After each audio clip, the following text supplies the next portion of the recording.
Кусочек бумаги, спрятанный в тайном кармане брюк мертвого мужчины, стал центром одной из самых загадочных историй 20 века. На нем были напечатаны всего два слова «Тамам шуд». Персидское выражение, означающее «это конец», вызвало бурю версий расследований и конспирологических гипотез. Бумажка была найдена после вскрытия, когда патологоанатом внимательно осматривал одежду. Ни подписи, ни даты, ни даже намека на контекст.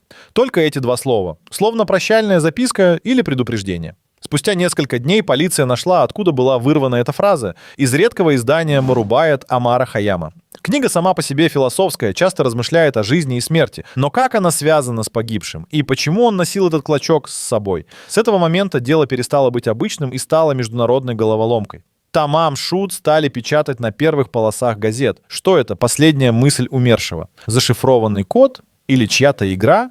История только начинается, и эти два слова будут преследовать нас до самого финала. Но то, что раскроется в следующей главе, заставит задуматься, был ли этот человек тем, кем казался. Шифр без ключа.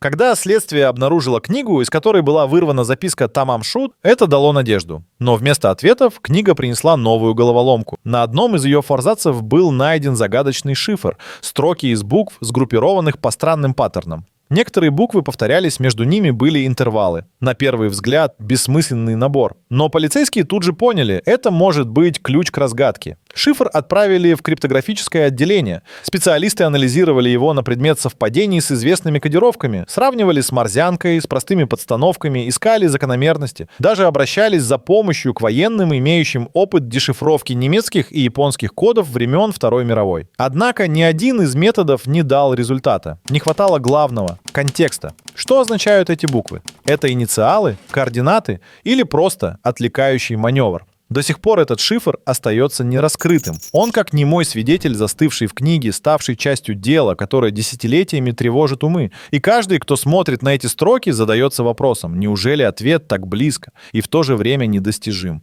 Но чем глубже мы смотрим в дело, тем больше всплывает странностей. И одна из них — возможная связь с разведкой. Связь с разведкой? С самых первых дней расследования возникла настойчивая теория: погибший мог быть шпионом.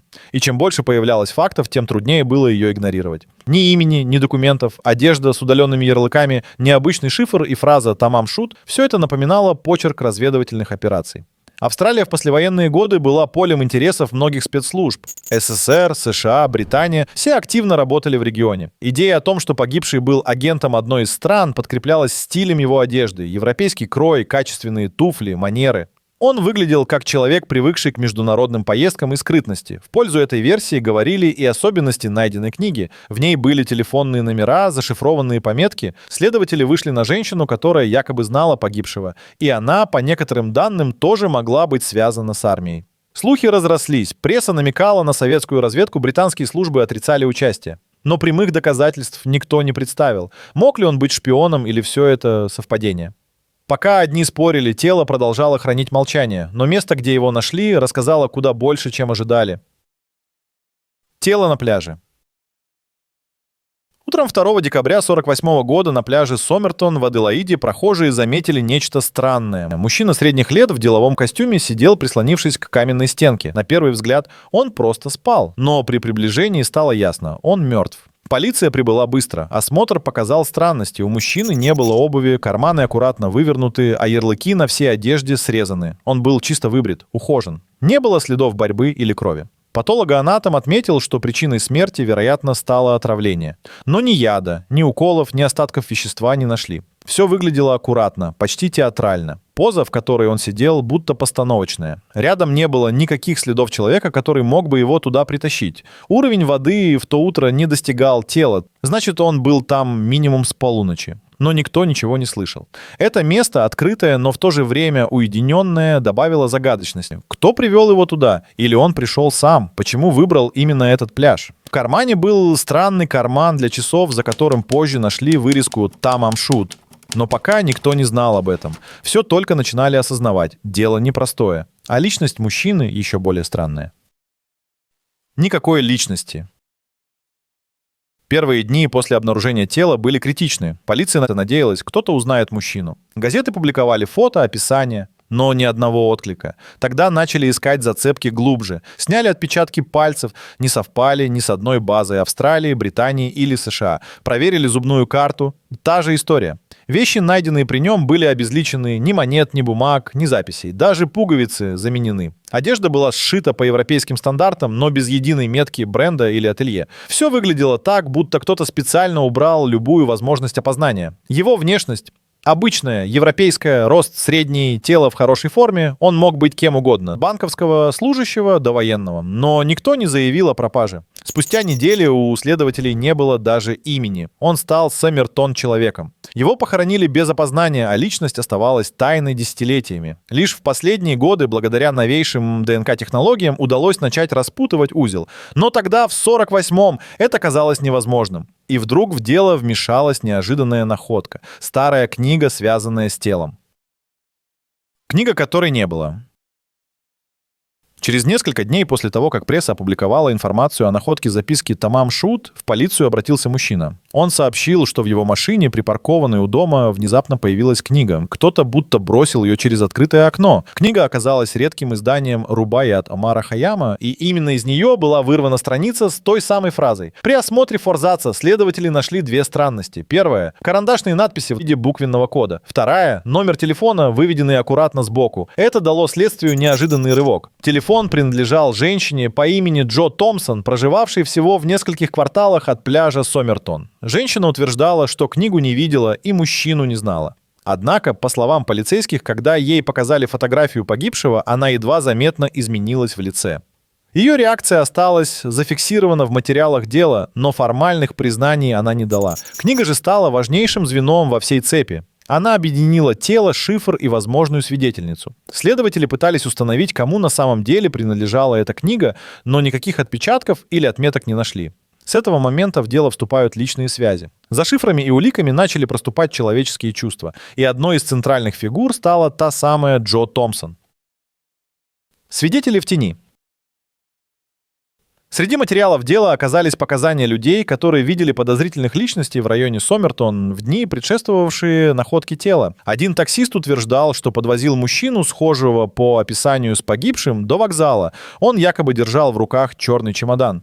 Другой свидетель заявил, что видел странную фигуру, стоявшую в парке недалеко от дома Джо Томпсон. Но все эти сведения оказались недостаточно четкими, чтобы их использовать. Никто не знал имен. Описания были размытыми, а сами свидетели исчезли из поля зрения. Один человек даже утверждал, что ночью видел, как двое мужчин волокли что-то по песку, но потом отказался от своих слов, назвав их плодом воображения. Также в деле упоминается женщина, слышавшая глухие звуки около 2 часов ночи, хлопки или удары. Она жила рядом с пляжем, но полиция не сочла это важным. Сейчас, спустя десятилетия, эксперты задаются вопросом, почему этим людям не уделили должного внимания? Были ли среди них те, кто действительно что-то знал, но предпочел молчать? Или следствие тогда намеренно закрывало глаза на лишние улики? Когда свидетели исчезают в тени, остаются только догадки. Но 21 век не прощает таких пробелов. На арену вышли технологии, и все изменилось. Современные технологии. Почти 70 лет дело оставалось нераскрытым. Но все изменилось в начале 2000-х, когда на сцену вышла генетика. Группа ученых и частных исследователей инициировала эксгумацию останков Сомертон человека. После долгих согласований это удалось сделать. Кости оказались в достаточно хорошем состоянии для извлечения ДНК.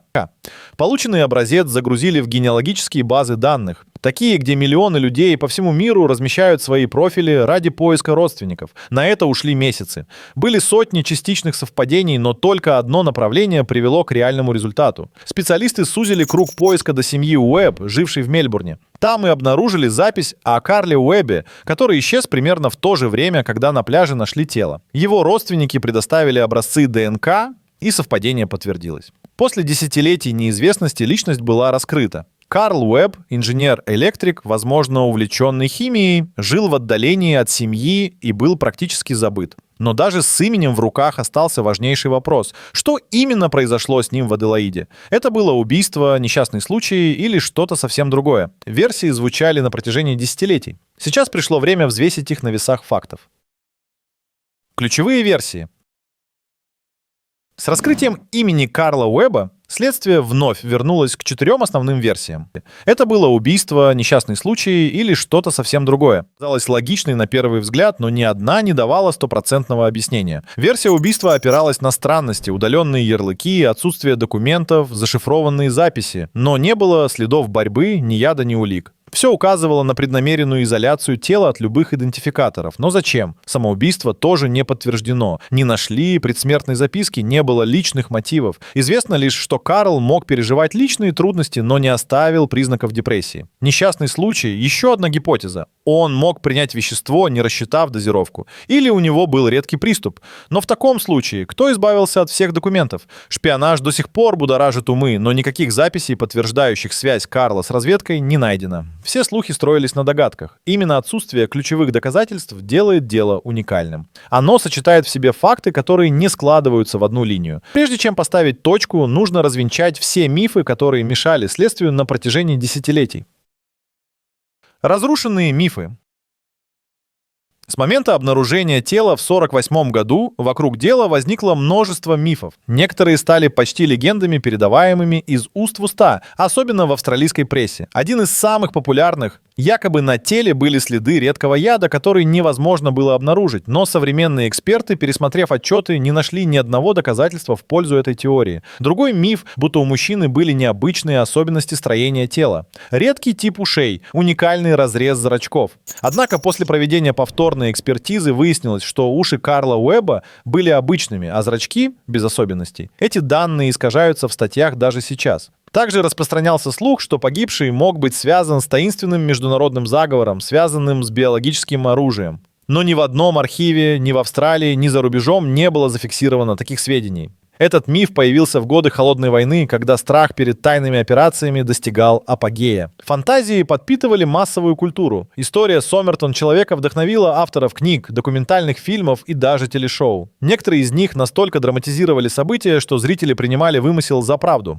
Чтобы понять, что произошло на самом деле, важно отделять документированные факты от выдумок. И главный факт — история Карла Уэбба все-таки была восстановлена. Осталось понять, как ее воспринимает сама страна, где произошла эта тайна. Что говорит Австралия?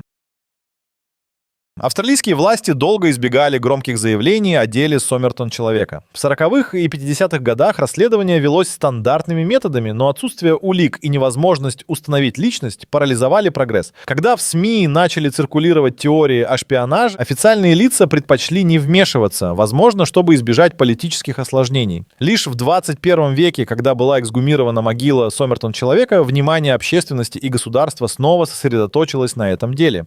С появлением имени Карл Уэбб полиция Южной Австралии сделала официальное заявление. Личность установлена с высокой вероятностью, и дело, несмотря на это, остается закрытым, так как состав преступления по-прежнему не установлен.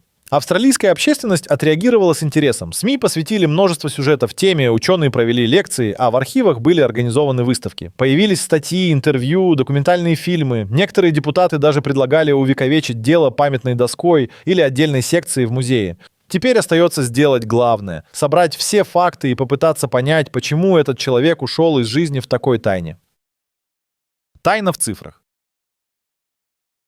Теперь, когда у Сомертон человека есть имя, можно взглянуть на дело в цифрах. Карл Уэбб родился в начале 20 века, исчез с радаров семьи в 48-м, был найден мертвым на пляже 2 декабря того же года.